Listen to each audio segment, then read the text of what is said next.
In episode 113, titled Microsegmentation, Limiting East/West Movement Without Chaos, we frame microsegmentation as tight controls between internal workloads, because the exam expects you to understand that the most damaging part of many incidents is what happens after the first compromise. East-west movement refers to traffic between internal systems, and once an attacker has a foothold on one endpoint or workload, lateral movement is often the fastest path to higher-value targets. Microsegmentation aims to make that movement difficult by enforcing least privilege connectivity between workloads, even when those workloads share the same subnet or live in the same cloud virtual network. The reason it can feel chaotic is that internal dependencies are often undocumented, and once you begin restricting them, hidden assumptions surface quickly. The core skill is to reduce lateral movement while keeping the environment operable, which requires an iterative, flow-aware approach rather than a big bang lockdown. Before we continue, a quick note: this audio course is a companion to the CloudNetX books. The first book is about the exam and provides detailed information on how to pass it best. The second book is a Kindle-only ebook that contains 1,000 flashcards that can be used on your mobile device or Kindle. Check them both out at cyberauthor.me in the Bare Metal Study Guide series. The primary goal of microsegmentation is to reduce lateral movement after a single compromise, which is a practical containment objective rather than a theoretical perfection goal.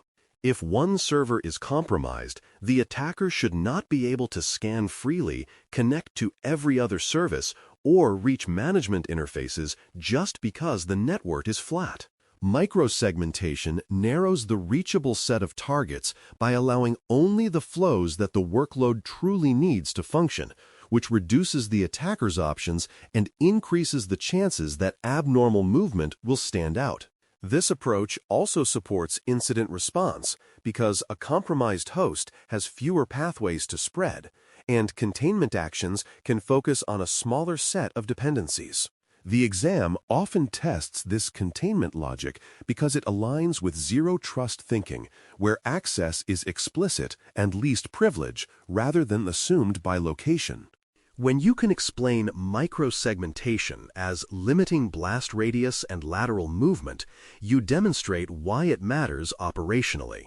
Microsegmentation policy is typically based on identity, labels, and workload roles rather than on static addresses alone, because modern environments scale and change too quickly for brittle, address-only rules to remain accurate. Identity can include workload identity, service identity, or other assertions that bind policy to what the workload is, not just where it sits. Labels and tags provide an abstraction layer, such as role equals web, role equals app, role equals database, or environment equals production, allowing policy to apply consistently even as instances scale horizontally. Workload roles matter because they define the expected communication patterns, such as app tiers talking to database tiers or web tiers talking to app tiers, and those patterns can be codified as reusable templates. The exam tends to reward this abstraction approach because it shows you understand maintainability, where microsegmentation must remain accurate through deployments and scaling events. When policies are tied to roles and labels, they survive infrastructure churn and remain enforceable without constant manual updates. Starting with observe mode is a practical requirement because you cannot restrict what you do not understand, and most environments have more internal traffic dependencies than teams initially realize. Observe mode collects flow telemetry, showing which workloads talk to which destinations, on what ports, and at what times, creating a map of real behavior rather than assumed behavior.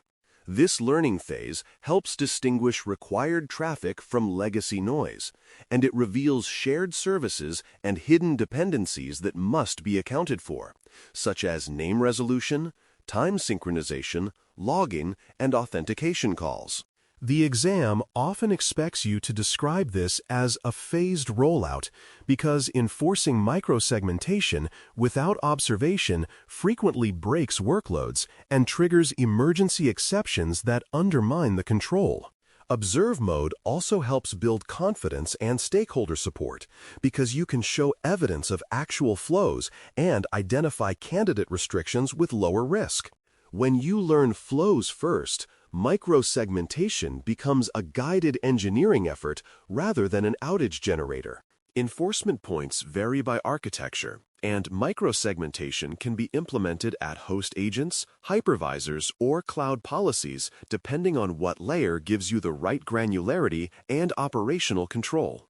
Host agents enforce policy on the workload itself, which can be very granular and can apply even when workloads share the same network segment, but it requires consistent agent deployment and health. Hypervisor-based enforcement can provide strong control in virtualized environments, often without relying on every host to be perfectly configured, and it can centralize enforcement close to the workload network interface. Cloud policies can enforce segmentation through security groups, microsegmentation services, or network policy engines that integrate with cloud identity and tagging, allowing consistent enforcement across dynamic cloud resources. The exam generally expects you to recognize that the best enforcement point is the one that can see the east-west traffic you care about and apply least privilege rules without being bypassed by simple routing changes. Each enforcement point has its own operational constraints, such as agent lifecycle, platform dependencies, and logging capabilities, so selection should match the environment. When enforcement is placed correctly, policy becomes reliable and visibility improves. A scenario that illustrates microsegmentation clearly is isolating a database so only the application tier can connect because it is a common pattern and easy to reason about in exam terms. The database workload should not accept connections from user desktops, web tiers, or unrelated services because those paths expand attack surface and create lateral movement opportunities. Microsegmentation policy can define that only workloads labeled as application tier may initiate connections to the database role on the specific database service port, while all other inbound attempts are denied and logged. This creates a strong containment boundary where compromise of a web server or a user endpoint does not automatically grant network reachability to the database, even if the attacker can route to its address. Logging of denied attempts also provides detection value because unexpected database connection attempts from non-app workloads are strong indicators of scanning or compromise. The exam expects you to understand this least privilege flow model, where only the necessary tier-to-tier relationship is permitted and everything else is denied by default. One pitfall is creating thousands of rules without governance and templates, because policy sprawl quickly becomes unmanageable and error-prone, turning microsegmentation into chaos. If every workload gets custom rules and exceptions without structure, teams lose the ability to reason about policy behavior, and changes become risky because nobody knows what depends on what. Templates based on roles and labels prevent this by creating reusable policy patterns that apply consistently, such as a standard web-to-app rule or a standard app-to-database rule. Governance ensures that new rules follow naming conventions, include purpose and ownership, and are reviewed regularly so legacy exceptions do not accumulate. The exam tends to reward this governance approach because it recognizes that microsegmentation is a program, not a one-time configuration, and programs require standards to remain healthy. When policy is templated and governed, microsegmentation remains scalable and maintainable even as workloads grow. Another pitfall is breaking shared services like domain name system and time dependencies, because many workloads rely on a small set of foundational services that are easy to forget during segmentation design. Domain name system, often shortened to DNS after first mention, is used constantly for service discovery, and if name resolution is blocked unexpectedly, applications can fail in ways that look like random outages. Time synchronization is similar because authentication, certificates, and logging often depend on accurate time, and blocking access to time services can cause cascading failures that are difficult to diagnose. Other shared dependencies include logging collectors, identity services, update repositories, and configuration management systems, and these dependencies often cross many segments. The exam expects you to recognize that microsegmentation must account for these shared services explicitly, because deny by default without shared service allowances can break everything at once. The safe approach is to identify and allow necessary shared services early, then tighten gradually as you confirm which dependencies are truly required. When shared services are handled intentionally, microsegmentation becomes stable rather than brittle. Quick wins often involve grouping workloads by function and applying deny by default gradually, because function-based grouping provides a manageable abstraction and gradual enforcement reduces disruption. Grouping by function means defining roles like web, app, database, management, and shared services, and then applying standard allowed flows between those groups, rather than writing one-off rules for every host. Gradual deny by default means starting with visibility, then enforcing for a narrow set of high-value boundaries like database isolation, and expanding scope as confidence increases.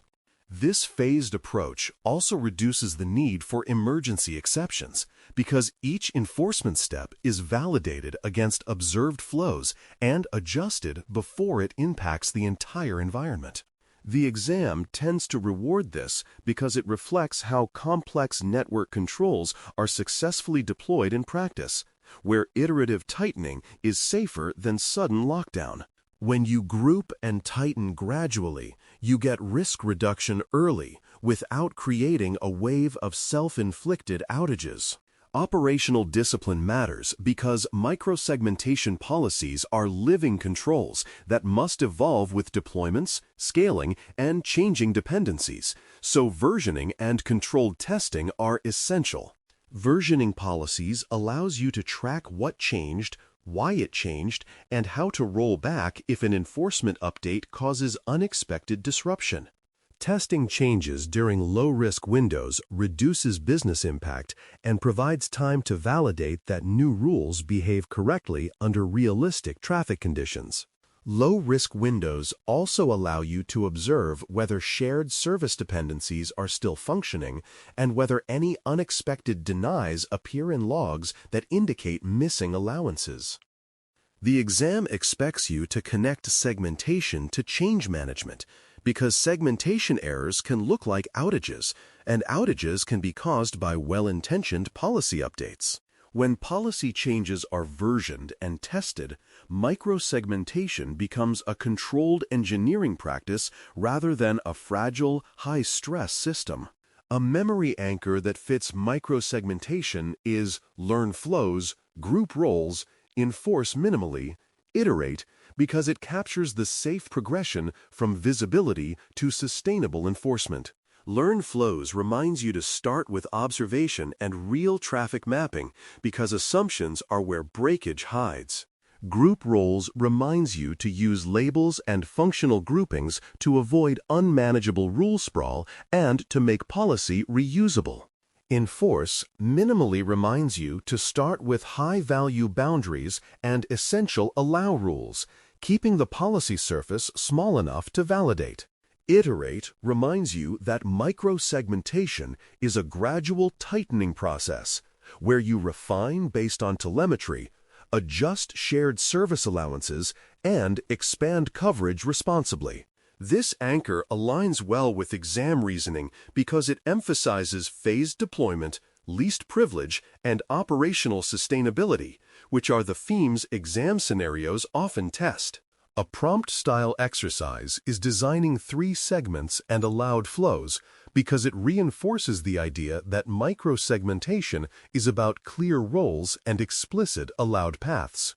A simple design might include a web segment, an application segment, and a database segment, where web can reach application on the required service ports, application can reach database on the database port, and other cross-segment access is denied by default. Shared services like domain name system and time synchronization would be allowed from each segment to the shared service segment or endpoints because those dependencies must function for the environment to remain stable. Management access would be separated further in a real environment, but the key exam skill is articulating the allowed flows and the deny by default posture clearly. The design should also include logging on denies to surface unexpected traffic because that supports tuning and incident detection. Practicing this exercise builds the ability to translate architecture intent into enforceable microsegmentation policy. As a mini-review, the top 3 benefits of microsegmentation are reducing lateral movement after compromise, shrinking blast radius by limiting unnecessary internal reachability, and improving detection by making unexpected east-west traffic stand out in logs. These benefits are practical because they change what an attacker can do after initial access, and they also make response faster because fewer pathways exist to investigate. Microsegmentation also supports compliance and governance by making internal boundaries explicit, but the exam usually focuses on the security outcomes of reduced movement and improved containment. The important nuance is that these benefits only hold when policies are managed and maintained, because unmanaged microsegmentation can degrade into either chaos or overly permissive exceptions. When done correctly, microsegmentation turns the internal network into a set of intentional relationships rather than an open mesh. That shift is why it remains a core modern defense strategy. Episode 113 concludes with a pragmatic microsegmentation approach. Start by learning real flows, group workloads by role using identity and labels, enforce minimally at appropriate control points, and iterate with versioned policy changes tested during low-risk windows. The purpose is to reduce lateral movement and contain compromise, and the most effective early win is isolating high-value targets like databases so only the appropriate application tier can connect. Avoiding chaos means preventing rule sprawl through templates and governance, and avoiding shared service breakage by explicitly accounting for domain name system, time, and other foundational dependencies. The flow mapping rehearsal assignment is to take a representative workload set, map the necessary east-west flows, including shared services, propose an initial deny-by-default policy for one boundary, and narrate how you would observe, enforce, and iterate safely. When you can narrate that process clearly, you demonstrate exam-ready understanding that microsegmentation is a disciplined program, not a one-time rule dump. With that mindset, microsegmentation becomes a controllable way to reduce internal attack surface without stopping business. Thanks for listening. For more audio courses, daily newsletters, and more, please visit baremetalcyber.com.